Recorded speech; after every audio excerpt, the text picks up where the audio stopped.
Assalamualaikum and a very good day. My name is Izatun Nadira binti Isa, and today here we are in UKMGSB to discuss on an important topic regarding sexual harassment.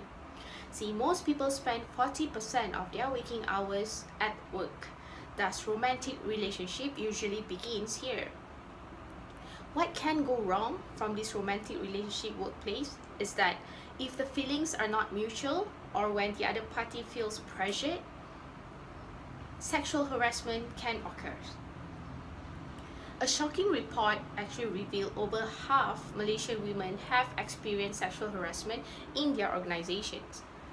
From the Women's Aid organization, they had a survey for 1,500 women and discovered the result that 52% of these women have been a victim of unwanted sexual behaviors. So today, we have specifically invited a few speakers to discuss more on this matter. Let's see what they have to say. Something really important to talk about. It's a subject we rarely discuss because it can make us feel uncomfortable. Sexual harassment at the workplace. Some of you already know what that means. You may have even experienced it. You might be wondering, how do I know about this subject? Well, it's happened to me.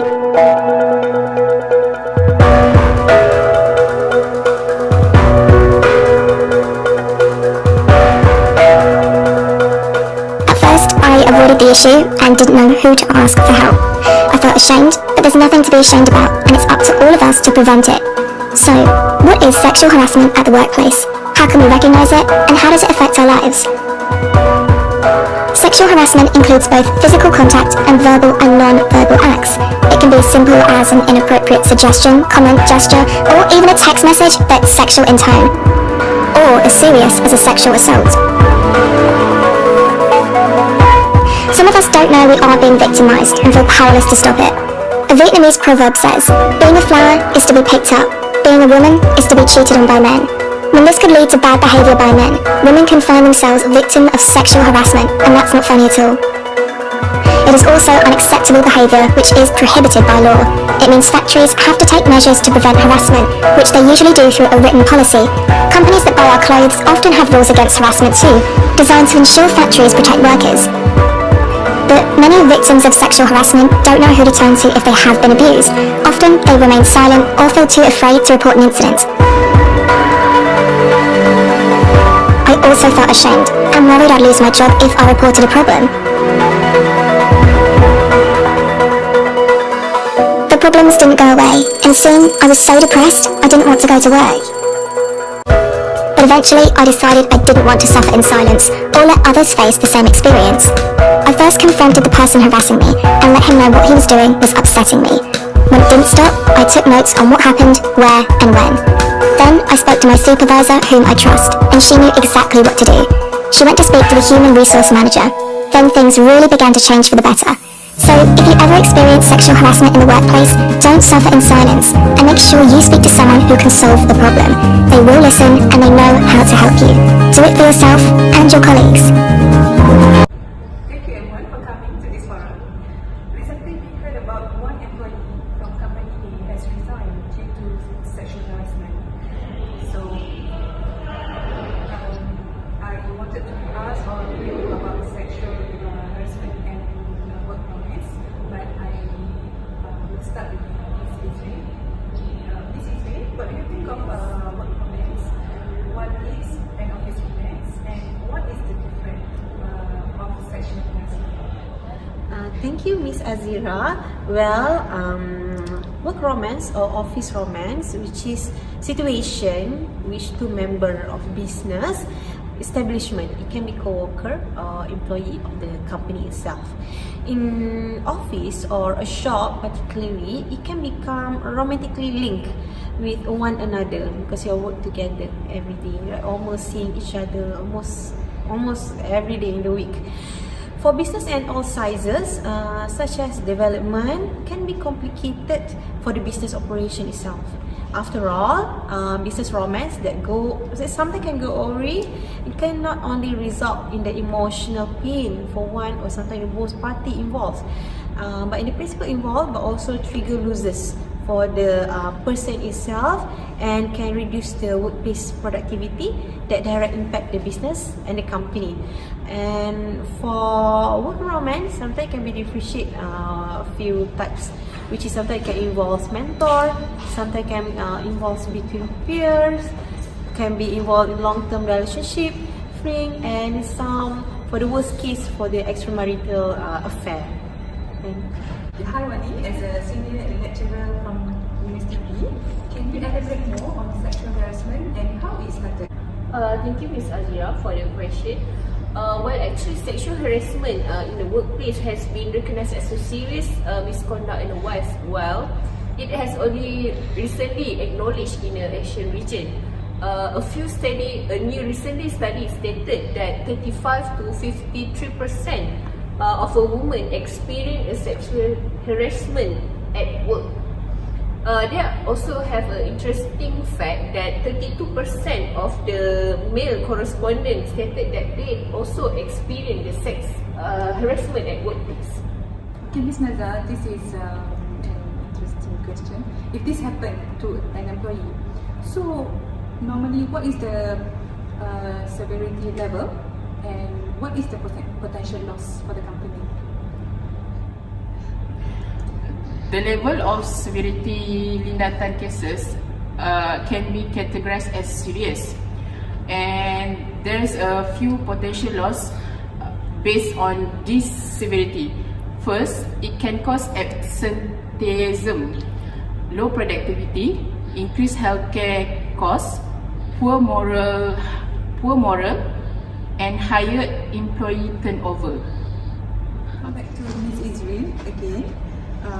May I know what is the difference between office romance and sexual harassment? Okay, thank you, Ms. Azira.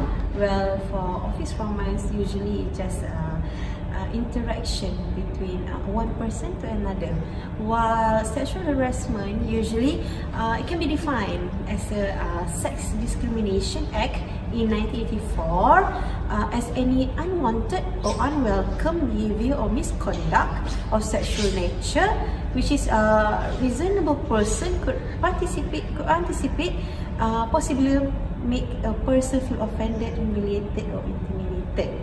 Okay, it also can be defined as a romantic relationship between two people employed by the same employer or in organization. Ms. Ain, as a technical department officer, is there any rules by the government to protect employees from sexual harassment at the workplace? Okay, thank you, Ms. Azira, for the question. Okay, basically in Malaysia, we are quite different from any developing country because in developing country, they already have specific law and regulations on how to handle sexual harassment. They even have criminal punishment for the case of sexual harassment. In Malaysia, we are a bit different because we are a bit late in developing the law for the sexual harassment because only in 2012, government amended Employment Act 1955, which is Employment Act applicable to all employees in Malaysia, which is the Employment Act mentioned about how to handle the sexual harassment and in which clause the sexual harassment fall if there is any case mentioned in the employment or labour court. So in Malaysia, in terms of law, we don't have any specific law mentioned about the sexual harassment, but we have clause that mention that any case involves sexual harassment need to be treated in the labour court as well. What employee should do if they has been harassed by the opposite sex? Normally, they don't dare to report to HR department or to share with anybody. What do you think about this? Alright, thank you, Ms. Azira, for the question. Very interesting question, I think, because nowadays people are preferred to viral the case instead of going to the right process if they're involved in the sexual harassment. Okay, what law mentioned about the process? Basically, aside from the Section 2 in the Employment Act mentioned that the employee can lodge a report, and they have a sub under Employment Act mentioned about the sexual harassment must be treated fairly in the company as well. Under Section 81B of the Employment Act, also mentioned that employer have responsibility to investigate any complaint about sexual harassment within 13 days after they receive the complaint. Furthermore, inside the Employment Act as well, under Section 81D, the complaint from the employee must be treated fairly by the company and must be separate from other complaint of the disciplinary or grievance, because the complaint about sexual harassment must be treated at high level of confidential. It shows that we have the process in place. Besides that, the government or also even the Employment Act also protect the employee who involved in the sexual harassment. If the employer did not respond towards the complaint, the employee can go directly to the Labour Department and also the Director of Labour to lodge a complaint, and also to make Labour of Department to take an investigation or lead the investigation towards the company. So the employee must know their right and also must know what's the legal protect them from any complaint about the sexual harassment. I think it is something that we all of us should know, right? Instead of go to the media and lodge a complaint in the media. Yeah. Thank you everyone for your thoughts and discussion for today. So before we end this forum, do you have anything to share with us on this topic? Well, in my opinion, all parties should play a really important role in our life, such as employee when they have the sex harassment in the workplace. The employee should never keep quiet. He should report the cases to first for their maybe supervisor. The supervisor will make a report to the management, or maybe he can report to Jabatan Tenaga Kerja, such as example. I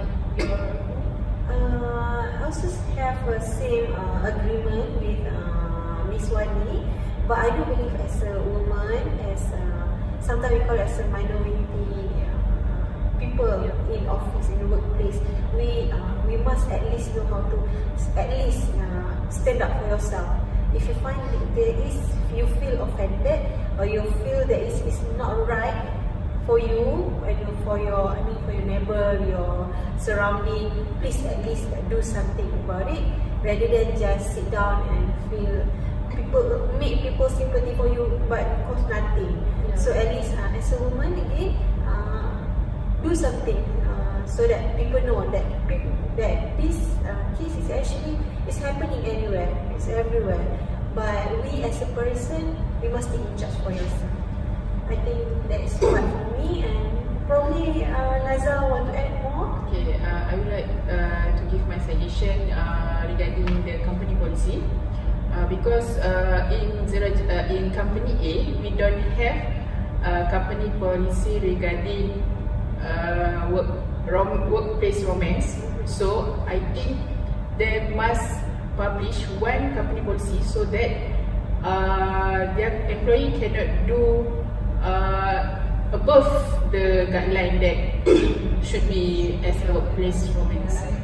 Yeah. How about you, Miss? I think as a last thing from the panel, from a level of department, we need to remember two things. Sexual harassment can happen to women and also can happen to men. Either party can do a sexual harassment or being a victim of sexual harassment. So everyone should know the right. And besides that, sexual harassment is a serious case in view of the public and also in the view of the company.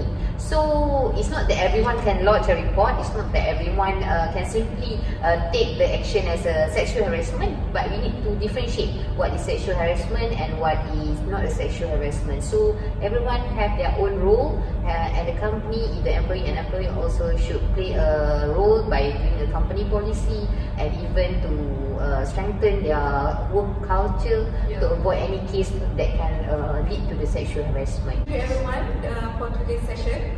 It was very meaningful to me, and I hope that it will be meaningful also for others. And once again, thank you for your time. And now we're back to Studio 3 with Sexual harassment still an issue. Worryingly, 80% who are affected by sexual harassment did not come forward and report it.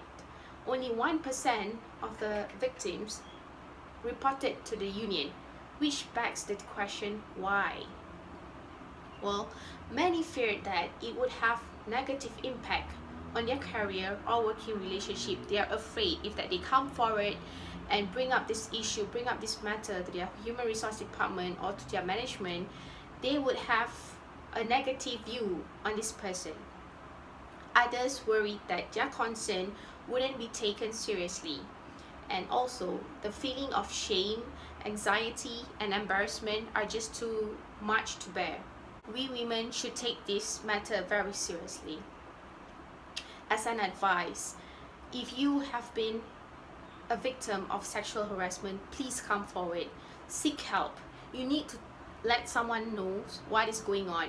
If you do not and you keep it to yourself, no one is going to know and no one is going to offer you any help. Here in Malaysia, we have laws and regulation that will protect you from this issue. So please spread this awareness and ensure that you are protecting yourself, you're protecting your dignity. Thank you.